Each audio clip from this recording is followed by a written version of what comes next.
Hey everybody, what's up? It's Booksy. Today is Sunday, July 7th. We're going to be talking about um, mostly AMC and GME today. Maybe talk a little bit about IWM and some others that I have on my pick list, but mostly just going to focus on the two big ones that most people want to know about and just give you what my thoughts are on that going into Monday, since I will not be doing a stream on Monday. I'm going to just kind of briefly go over what I think's gone on so far on AMC, and then we'll just kind of jump right into it. So basically, AMC's had a bit of a bumpy ride. I mean, it literally looks kind of like a roller coaster. And I know that my chart's quite messy right now, but the important thing is that we, after having come down low to fill the gap, we were able to do that without really breaking the range, breaking to new lows, and that's a positive thing. As long as AMC can find support here above 485, I think it's primed for a run. So I've been talking about potential upside going quite high. I think first you're looking at a potential 624 hit for an SOS, and if we can manage to get that within the first few days of the week, then I do expect that pretty quickly going into early July, we'll be up around $9 and then possibly even doubling that to 18 in quite a big kind of secondary upthrust motion here, sort of to complement the first one. It's important to note that after that point, and I've talked about this quite extensively on the stream, I don't personally think there's going to be more upside after that. I think there's a lot to be gained by going up and hitting roughly that area from $15 to $18, and then beyond that, if we were to manage to do that, I'd be pretty happy with that, and I think that would be it. That would be it. Frankly, like, there's no guarantees in the market, and at the $6 top or at the $9 region, both are good price targets for this move. Those are places you could also have distribution, and that second push could actually be lower than the first. So when I look at this, I'm not really trying to be hyper predictive. I'm just instead trying to make sure that it's meeting certain criteria. I think that this unwinding that's happened largely has built up quite a strong case with the jump over the major downward creek. There's two of them. There's red line and this blue line coming down over the last couple of weeks have been very, very good. And ultimately, like, with a good LPS, we could move into an SOS above 6. In theory, right? We could see an advancement since we've kind of jumped over this very oppressive creek. But you always have to keep in mind that you also go up for distribution. And I'm not seeing anything right now. This early kind of downward push did kind of read as a sign of weakness to me early on. The more I've kind of gone through it and back and forth over it, I don't necessarily think that's what it is. But that leaves me with a sort of an indifference. Like, you could get up to the top and see something quite distributive and then head back low. There's still going to be a lot of folks out there that are looking for 3, and I think that reads in the chart. There's still a lot of setup that could potentially drop you if this ends up kind of double topping. So got to be careful the next couple of days, but I do expect there to be upside. Just looking at the next day or so, I'm really hoping that we don't drop below this 491 region. I think that we could manage to find a bottom there at the lowest and then potentially just climb right back up out of this hole, back above 532. I knew that 532 was going to be a bit of a danger zone as I have it labeled on the chart, mainly because we had sold off from this region back on June 13th. And there wasn't really any reason to suspect that wouldn't act as a strong supply zone given the ranges that we've been in. So figured that that was an issue. There's also a pretty strong cross trend coming up through that region, which I'm using to help measure out the waveform that's advancing. If the waveform continues, it puts you up near the $6 area. I've estimated 624 as an initial top. I don't think that that's necessarily exactly where it hits, just my estimation. And ultimately, what it needs to do is kind of wrap around that and 590 area and then start an advancement. This is pretty typical for us. We get this advancement. I call it like an M cross, right, where you get this jump with a 1 and then a 2, and then each one individually has an M1 and an M2. This is basically like a rising cat ear, but instead of getting stuck low and then distributing with up thrusts until it finally drops, this one actually advances, and then it puts you in a position where you can get a pretty strong LPS and then an advancement. So I'm seeing that as what it is right now. And unless it drops below 485 again, I still think it's in that range where it can easily find a bottom. 485 is very significant because I view it as the center mark of this setup, and there's a number of things I've talked about with that. I don't want to get into it right this second, but it's probably the most important level for me in this range that we've been in. So if we can stay above that and continue to find support, I'm good. At lowest, I think 472 would give us a retest on this bottom, but I'm not really looking for that right now. I'm really just looking for that buy-in here and that big move up back to kind of local creek crosses back above 528.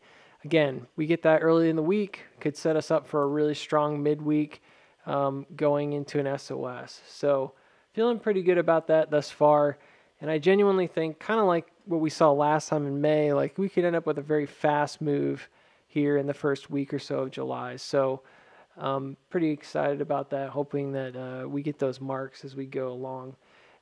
If it were to break down at this point, meaning that it came below 484, I did mention 472. There's another support down at 460 below that. Frankly, at that point, what I would be looking for if it broke down would be where is it going to collide with this major creek body coming down? Not the red one per se, but the green one on the outside on the top here. And, you know, could it do that before ultimately having kind of a major breakdown? I'll be doing some kind of streaming action probably before that happens, as long as it doesn't just happen Monday. So you don't have to worry about that. But for right now, looking for the move up. I think we're set up to do that, but I've been back and forth, and I'll squeeze in IWM here before I go to GME. I've been back and forth about this chart for a while on IWM. It initially looked pretty good coming into this bottom. I knew it was a bearish flag, and I had mentioned, I think in the last one, that it really needed to break through that kind of flagging action that was being established, because at the end of the day, you don't really want that, because that's a continuation downward. So what would make sense to me is it would break down and then rise back out and do basically like a reversal, right? And this sort of would have made sense to me if it had been, you know, any other chart. Kind of like what we just saw in AMC. There was something similar where we kind of broke through, went down a little bit, turned into a really shallow bottom, and then rocketed back up and made new highs. But that being said, what IWM did was it actually widened on the last two push-ups, that channel. So if you had taken the initial channel line, it was pretty solid, you know, 1, 2, 3, 4 hits on it. That actually got widened on the push out and the push up. And then it started looking quite distributive. There was a lot of push below the creek here, just having no real luck advancing strongly over 202. Every time we would go over it, we would sell off. And you could start seeing like the build out for the chart kind of fail. So when that started happening, started kind of looking at it as a change of character, so to speak, that we were probably going to have to turn back down and try to find a bottom. Where we currently landed around 200 at this point, based on the height that we've gone, is actually like the golden pocket. So we did manage to find ourselves in a really good place where we could have a potential bottom here and just take off. But that being said, the 786 and the 854 were the previous two bottoms, and those were the bottoms that were started to be hit on June 20th and then later again on the 26th. Those also could be potential lows if we were to continue downward. All of that being said, I went and looked at the potential for another breakdown based on like an S-curve style design, and really the lowest that would get you, it's not that far, the lowest that would get you would be around like 196. And there is a small gap region back here that could be a potential for us. I also think just slightly below the previous low at 197.50 would make sense. So either of those on a breakdown would be somewhat logical, or even just a double bottom. So I mean, like, those are the levels that you can look at if it starts to go downward and break down.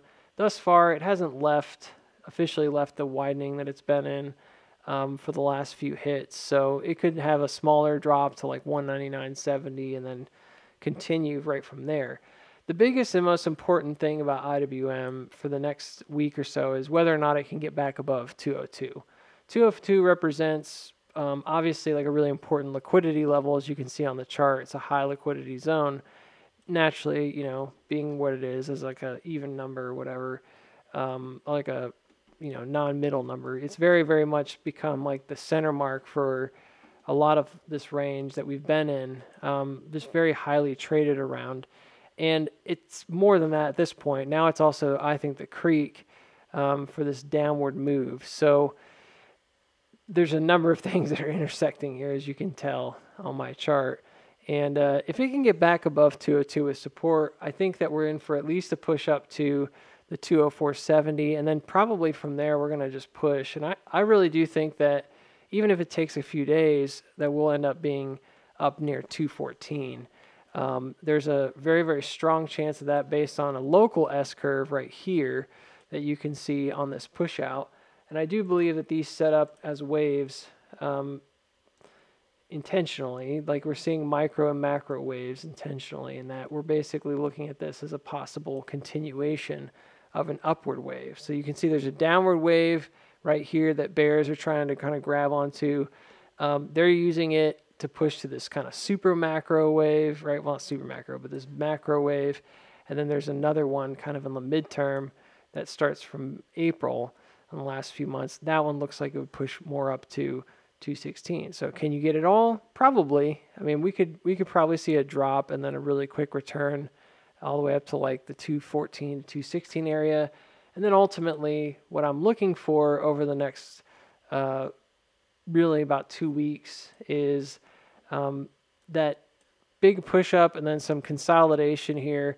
This is an SOS region up top here if you got to 214. So I would expect there to be some kind of a backup to check down on the creek. It's a major creek cross from like all the way to the previous all-time high to where we are now.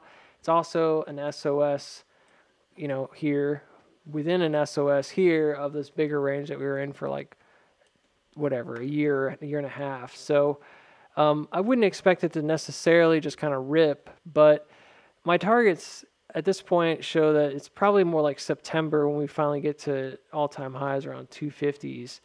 So I'm optimistic that build out starts now, and that's what I've been looking for. But everything's kind of geared up and then sort of went on pause. Mostly after the FOMC stuff, everything kind of just went into like a backup phase or like a sideways downward phase. You kind of had this feeling that like, well, are we doing a rug pull here? Is it going to go the opposite way? And I've maintained some optimism about it, that I think we're just seeing like a timing delay on it. I think small caps are going to get their turn, and I think it's going to happen pretty soon. So that's where I've been with that. We've seen that kind of bottoming stuff happening on other charts. We've seen some charts taking off and squeezing. A lot of talk about those. One of the other ones I look at, Charge Point, it went down really low for a drop to near like 120s, nearly double bottomed, and it really filled all of its gaps on the way down, and then it just ripped. It's all the way back up at near $2 again from essentially where it was dropping from. And I had done this measurement just looking at the bigger picture and looking at this build out, and I really thought that the wave 3 move, if it becomes that, will go up to about $3, and then we might get an extension later to about 370 before we need to kind of cool off. I think that could be at play right now. And so this is one that, again, it had that initial setup, looked really strong, and then all of a sudden you start going into like a free fall, right? But it very, very quickly recovered, very, very rapidly. And I'm seeing something similar with MPW, which I still think is a really strong play. It could have one more breakdown. It's not impossible. It's not out of the question. But it really came back to a golden pocket ratio on this first major move. So anything from this point forward could be quite significant. It could be like a wave 3, and that could get you to near $8 for MPW. I'm just waiting for this to kind of build out and start breaking out of these creeks. I think the first move, probably if it can breach 420s, is going to head right back up to 475 and just kind of erase that big drop that we experienced. There's gaps all the way up to 553, and I fully expect that it would get there if it can make good on this bottom that seems to have been formed. We'll see. You never know with these kinds of things. You could range out here. It nearly filled the gap that was down here to like 398. If it filled it, it's kind of like good enough, kind of filling. But there's also another one that's like way back here at like 387. So it didn't quite get that low. And that's why I think it's possible. It's possible because that's the 0.65 that it could go down there and hit that before taking off. So last but not least, GME.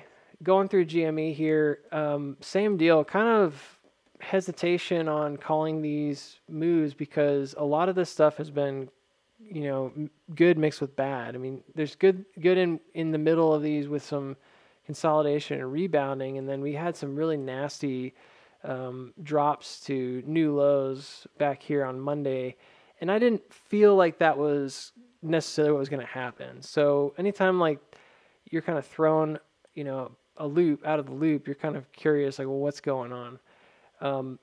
The best I could come up with for this was that, if it's an LSPY, then my expectation obviously is going to be another downward move. But unfortunately, this has formed quite the descending triangle at this point. It's very much bonking its head on, well, I shouldn't say bonking its head, it's kind of stomping its feet, right, on the 2280 level.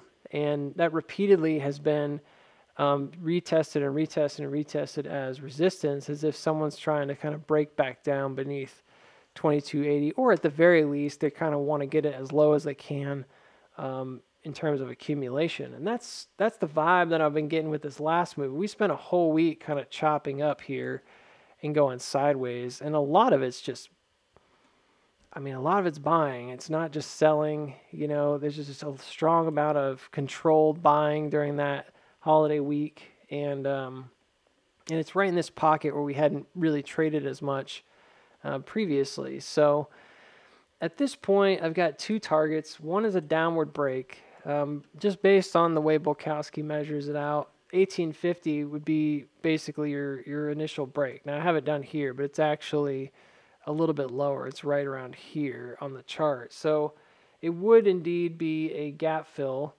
If it broke down, you would end up coming pretty low.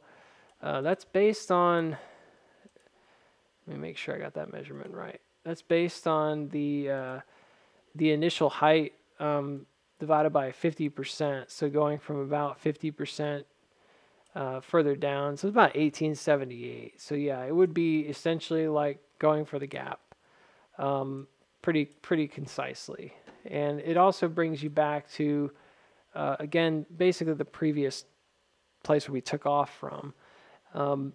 The break to the upside for GME is quite strong, and it would lead you to about $29 to $31 on the initial push.